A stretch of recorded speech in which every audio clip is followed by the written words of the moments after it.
Bonjour à tous, ravi de vous retrouver pour cette présentation d'une nouvelle distribution de Linux. Aujourd'hui, nous verrons ensemble la Linux Mint 18 Sarah dans son édition Cinnamon.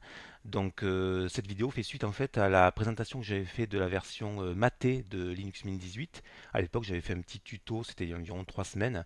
Les deux versions Cinnamon et Maté étaient en phase bêta. Là, pour le coup, depuis le 30 juin 2016, elles sont toutes les deux sorties en phase finale, définitive, donc stable.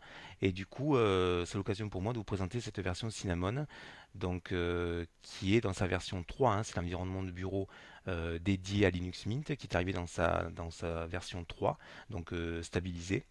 Et nous allons voir en quels sont les avantages et les inconvénients de cette version Cinnamon. Alors, lorsque vous faites l'installation, c'est la même installation, hein, c'est le même installateur pour la version Maté et la version Cinnamon. Pour le coup, je ne vais pas représenter l'installation type. Je vous invite à vous reporter justement à l'article de blog concernant l'installation de cette version. Les avantages de cette version Cinnamon, c'est qu'on a un bureau qui ressemble énormément en fait à Windows. On a un bureau qui est exactement calqué un petit peu sur le modèle de la barre des tâches ici en bas, avec le menu en bas à gauche. Tout ça, bien sûr, est amovible, hein. Vous pouvez déplacer votre bureau, enfin votre barre des tâches en haut de l'écran ou sur la gauche. Mais pour le coup, pour les personnes qui font une migration de Windows vers Linux, eh bien, c'est vraiment intéressant parce que cette transition va se faire en douceur avec, vous voyez, les différentes catégories qui sont là présentes et puis les applications qui correspondent en fait au niveau bureautique. On a ici les applications bureautiques. Au niveau du graphisme, c'est indiqué ici. Et au niveau de l'Internet, donc tout est bien classé. Ça ressemble vraiment à du Windows et on a vraiment une transition tout en douceur qui peut s'effectuer. Donc ça, c'est déjà un point positif. Un autre aspect très intéressant, c'est les différents environnements de bureau qui sont vraiment accessibles très facilement. Alors, Cinnamon en fait étant basé sur GNOME 3, lorsqu'on va déplacer la souris ici en haut à gauche, on a accès à tous les bureaux virtuels. Pour le coup, on peut renommer ces bureaux. Par exemple, là j'ai bureau 1, bureau 2, bureau 3, bureau 4. Je peux rajouter ici via le petit plus ici à droite un cinquième bureau, voire un sixième bureau, voire un septième bureau, ainsi de suite. Voilà, on peut s'amuser comme ça à rajouter des différents bureaux virtuels. Alors, l'avantage d'avoir des bureaux virtuels, c'est que vous allez pouvoir classer vos logiciels sur ces bureaux virtuels et ça vous permettra en fait tout simplement d'avoir un environnement qui est vraiment très propre en termes de classement des logiciels. Par exemple ici, peux cliquer ici et renommer, on va dire, imaginons que je veuille renommer ce bureau, on va mettre par exemple bureautique.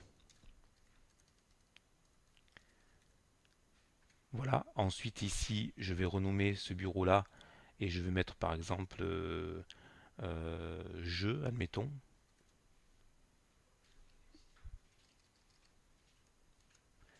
Et ça va vous permettre en fait de classer en fait les différents logiciels que vous allez ouvrir. Si vous ouvrez par exemple ici la bureautique, voilà, vous allez ouvrir LibreOffice.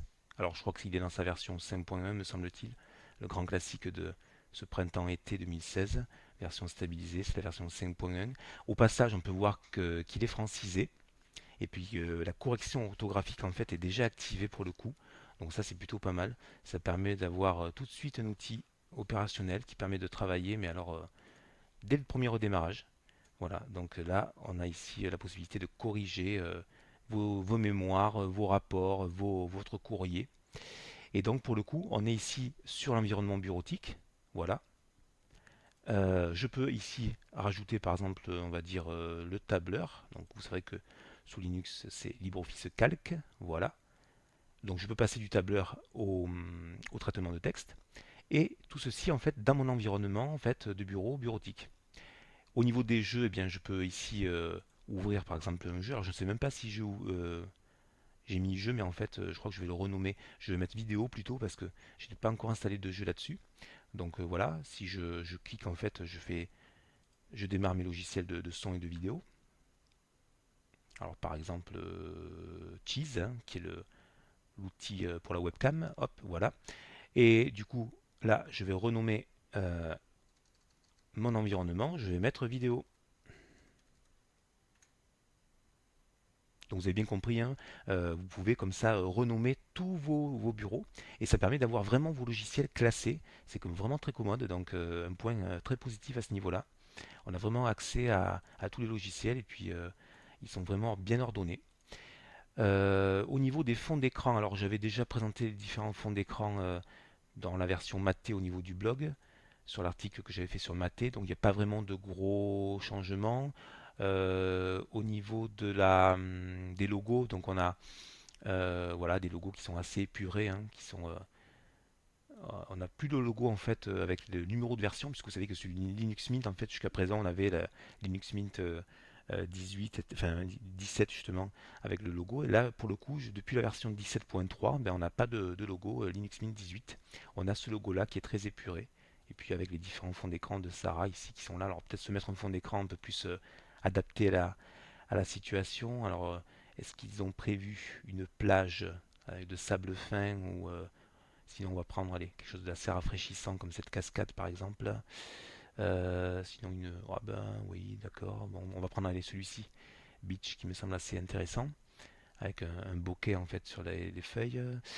Ok, alors au niveau des logiciels préinstallés, justement, on va faire un petit tour en bureautique. Donc, on a vu LibreOffice Writer, l'équivalent de Word, et LibreOffice Calc, l'équivalent d'Excel. En graphisme, vous aurez GIMP, déjà préinstallé, l'outil de numérisation, toujours sympathique. En termes d'internet, vous avez le navigateur Firefox dans sa version 47, qui est la dernière version stable, me semble-t-il. Voilà. Alors j'ai rajouté pour ma part Chromium, parce que j'en avais besoin en fait. Chromium, vous savez, c'est le navigateur qui est basé sur Chrome. Je crois qu'il est dans sa version 51 en fait. L'avantage de Chromium, c'est que comparé à Chrome, en fait, il est moins intrusif. Il va moins, on va dire, partager vos données personnelles. Donc je vous le conseille, hein, si vous avez l'habitude d'utiliser Chrome, n'hésitez pas à installer Chromium à la place. C'est vraiment intéressant à ce niveau-là. Après, au niveau son vidéo, vous l'avez vu, donc on est sur VLC, on a Brasero pour la gravure, Banshee pour la lecture des fichiers audio, musique, MP3, etc. Et le lecteur vidéo, en fait, dans sa version 3.18, qui était l'ancien Totem, me semble-t-il. Alors après, au niveau des outils d'administration, donc c'est là où vous allez pouvoir modifier pas mal de choses. Au niveau des différents thèmes, justement en parlant de thèmes, on va ouvrir ici le gestionnaire, donc Nemo, qui est l'équivalent de l'explorateur Windows en fait, hein. Voilà, au passage, vous avez vu le petit effet qui s'appelle l'edge tiling, donc ça permet en fait d'attraper une fenêtre, de la mettre dans un coin, et puis de partager comme ça l'écran en deux, et d'avoir ces différents programmes bien ordonnés. Au niveau des différents thèmes, donc on a un nouveau thème avec cette version 18 qui est le thème Mint Y. Alors auparavant sur Linux Mint on avait Mint X avec ce type de graphisme là, ce type d'habillage. Maintenant on est passé en fait sur Mint Y, donc voilà ça apporte cette différence là. Donc là on était sur un design on va dire plutôt carré, assez froid et très plat. Là on passe sur un design un peu plus arrondi, vous voyez avec quelques petits effets. Bon, après, chacun, les goûts et les couleurs, hein, chacun verra. Voilà, vous pouvez rajouter différents dossiers avec différentes couleurs, pas de souci à ce niveau-là. Et au niveau des thèmes, en fait, on peut choisir. Alors, il y avait Mint, voilà, Mint Y Dark, on a Mint Y ici. Voilà, on peut appliquer. Alors, auparavant, c'était Mint X qui était appliqué. Donc, je sais pas si vous vous rappelez, en fait, on avait ce type en fait de, voilà, c'était l'ancien habillage de Linux Mint avec les icônes. Si je retrouve les icônes de Mintix, tac tac tac, voilà, normalement on devrait retrouver. Voilà, ça c'était les anciennes icônes en fait de Linux Mint depuis le début, donc des icônes qui ont un petit peu vieilli, hein, basées sur GNOME. Et là, avec pour le coup, avec Mint Y, on passe sur des icônes donc un peu plus modernes, hein. Voilà. Mint Y, ici, on va choisir cette partie-là. Voilà. Pour le coup, en fait, on peut rajouter un différent thème. Je ne le fais pas parce qu'en fait, il y a énormément de thèmes à rajouter. Il y en a plusieurs dizaines. Donc, c'est vous qui le ferez lorsque vous installerez votre version de Linux Mint. Qu'est-ce que je voulais vous montrer d'autre? Ah oui, peut-être on va passer par le terminal pour vérifier la version. Donc, le noyau, c'est le noyau 4.4. C'est l'équivalent du noyau d'Ubuntu, hein, puisqu'il est basé sur Ubuntu. Au niveau de la gestion de la 3D, tout ce qui est accélération graphique, tout est déjà préinstallé. via donc la version 3 de Mesa, ici, Mesa 3 11.2. Donc pour tout ce qui est gestion de tout ce qui est 3D, tout ça, c'est déjà préinstallé. Tac tac tac. Et bien sûr la 3D voilà, est préinstallée. Tac tac tac, je vérifie si j'ai ici. Euh,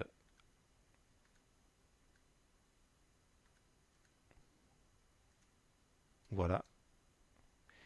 Alors c'est pas vraiment parlant, hein, puisque même si le direct rendering renvoie un yes, ça ne veut pas forcément dire que la 3D est activée. Donc avec cette ligne de commande là, vous allez pouvoir en fait tout simplement vérifier que votre accélération graphique est installée. Du coup, on a vu les fonds d'écran. La partie droite, elle donne accès à l'utilisateur. Alors, petit logo en fait avec la cannelle ici, puisque cinnamon signifie cannelle en anglais. Là, on retrouve les paramètres système. Voilà. La gestion de l'imprimante, elle est assurée. Vous n'avez plus qu'à allumer l'imprimante, elle sera détectée automatiquement. Pas de souci à ce niveau-là. Le gestionnaire, oui, parmi les nouveautés en fait, on a le gestionnaire de mise à jour. Alors, je ne sais pas si on peut ici l'ouvrir, peut-être dans les préférences, si je jette un coup d'œil ici. Niveau, préférences, paquet, actualisation. Euh, installer les mises à jour. Ah oui, c'est dans les politiques de mise à jour. Alors ça, c'est plutôt intéressant parce que voilà une nouveauté en fait de Linux Mint 18. Vous avez le choix entre trois types de mises à jour. Soit vous prenez les mises à jour basiques, on va dire classiques, c'est-à-dire optimiser la stabilité et la sécurité. Donc là, c'est un compromis entre stabilité et sécurité du système. Vous allez avoir les mises à jour recommandées, mais vous n'allez pas avoir les toutes dernières mises à jour ou les mises à jour sensibles, comme celle du noyau par exemple. Vous pouvez choisir ne cassez pas mon ordinateur. Donc là, ce sont pour les personnes qui veulent vraiment le minimum de mise à jour, juste au niveau de la sécurité basique, et pour éviter en fait de chambouler éventuellement les paquets et de mettre à mal le système. Et vous avez pour les cascadeurs en fait toujours tout mettre à jour. Donc là vous allez avoir les mises à jour complètes, noyau, tout ce qui concerne les paquets qui sont sensibles. Donc moi pour les débutants je conseillerais peut-être de commencer par ne casser pas mon ordinateur et puis après peut-être de passer sur optimiser la stabilité et la sécurité. Je trouve que c'est un bon compromis entre les deux en fait. De toute façon le noyau vous savez il est mis à jour c'est un noyau donc avec un support à long terme. Il est sorti en avril 2016. Il sera mis à jour jusqu'en 2020. Enfin, le support sera garanti jusqu'en 2021. Donc vous avez un système qui est garanti pendant 5 ans avec des mises à jour. Donc d'ici 5 ans, vous avez largement le temps de voir en fait tout ce qui concerne les différents paramètres. Voilà. Donc là, quand vous installez en fait Linux Mint aujourd'hui, vous avez une garantie jusqu'en 2021 en termes de support. Donc c'est plutôt pas mal en fait. Après, du grand classique, donc l'accès au réseau, la gestion du volume, la gestion de la batterie, et puis le calendrier qui va bien, voilà. Je crois qu'on a fait le tour, puisqu'on a vu les dossiers personnels tout à l'heure, c'est l'équivalent de l'explorateur Windows, comme je disais, pour les personnes qui font la migration. Qu'est-ce que je peux vous montrer d'autre? Voilà, là la partie pour quitter, hein, voilà, se déconnecter, verrouiller l'écran. Ah oui, on n'a pas vu le gestionnaire de logiciels, je crois. Donc avec le mot de passe administrateur qui va bien ici. Et c'est via en fait cet outil-là que vous allez pouvoir rajouter des logiciels, éventuellement en supprimer. Vous avez vu que il y a suffisamment de logiciels pour travailler déjà, c'est plutôt pas mal à ce niveau-là. Mais si vous avez besoin de rajouter des logiciels, c'est ici que ça se passe. Donc on peut rajouter par exemple des logiciels ici. Si je veux rajouter par exemple SM Player. Alors en plus je crois qu'il n'est pas dans sa version définitive, c'est la version 15, sachant que la dernière version est une version 16. Alors je ne vais pas faire l'installation parce que je préférerais moi passer par ligne de commande et installer la version 16. Je ferai ça par la suite, mais si vous souhaitez installer le logiciel, c'est par ici que ça se passe. Voilà. Les logiciels avec une coche sont des logiciels qui sont déjà installés sur votre ordinateur. Ceux qui n'ont pas de coche, ceux que vous allez pouvoir installer. Alors, ce que j'aimerais installer, c'est peut-être, alors je vais peut-être faire une recherche. J'aime bien Clémentine en fait comme lecteur audio, parce que là on nous propose Banshee. Alors, il ne trouve pas Clémentine, alors peut-être à cause de l'accentuation. À moins que j'aille directement dans les catégories, multimédia, tac tac tac. C'est étonnant qu'il n'y ait pas Clémentine ici, sans Juicer. Alors, Alors si je fais clem peut-être.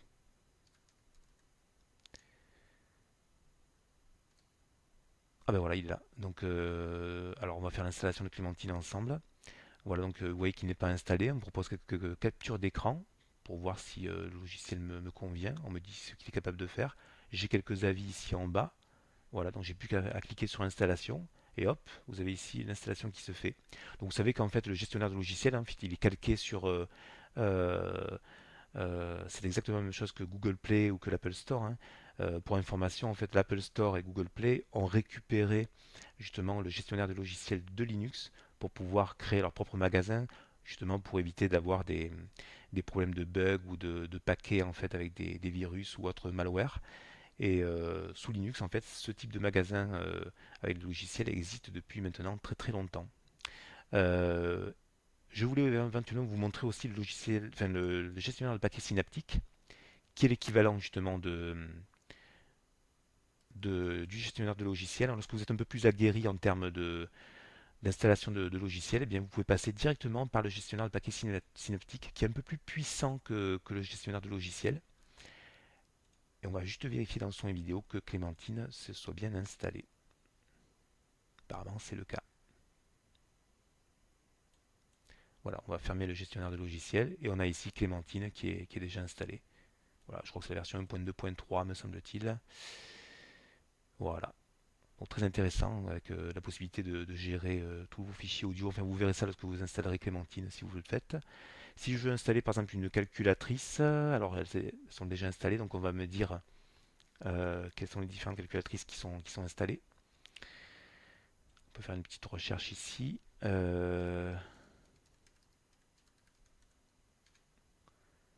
Voilà, les différentes calculatrices qui sont installées. Si j'ai besoin de rajouter une calculatrice, je peux le faire ici avec le gestionnaire de paquet synaptique. On va voir ce qu'il me propose au niveau de SM Player en fait, puisque vous avez vu que dans le gestionnaire, il me proposait en fait une version qui était assez ancienne, une version 15 de SM Player. Est-ce que là il va proposer la version qui a pointé vers la version 16 de SM Player? Non, c'est toujours la version 15, c'est curieux d'ailleurs. Bon, je ferai l'installation tout à l'heure. Voilà, bah écoutez, je crois qu'on a fait le tour de cette version 18 de Linux Mint. Moi, je la conseille vraiment pour les débutants en fait, hein. Pas les grands débutants, puisque les grands débutants, vous avez Andy Linux pour ça, vous avez éventuellement Emabuntus, vous avez d'autres distributions qui sont destinées aux grands débutants. Mais pour les personnes qui souhaitent migrer de Windows à Linux, tout en douceur, bien, vous avez là une distribution qui va être maintenue pendant 5 ans, jusqu'en 2021, qui est stable, qui est rapide, vous avez vu, qui est très commode avec son système justement de bureau virtuel ici. Toujours très agréable d'avoir ce type de bureau en fait pour pouvoir bien organiser ses logiciels. Et puis en plus elle est assez jolie et puis un design que vous pourrez modifier donc à loisir. Voilà. Donc écoutez, je vous laisse sur cette belle plage ensoleillée et puis je vous souhaite un bel été à tous, de bonnes vacances pour ceux qui en prennent et puis on se retrouve très bientôt en fait pour le test d'une nouvelle distribution de Linux. À bientôt, bonne fin de journée, au revoir.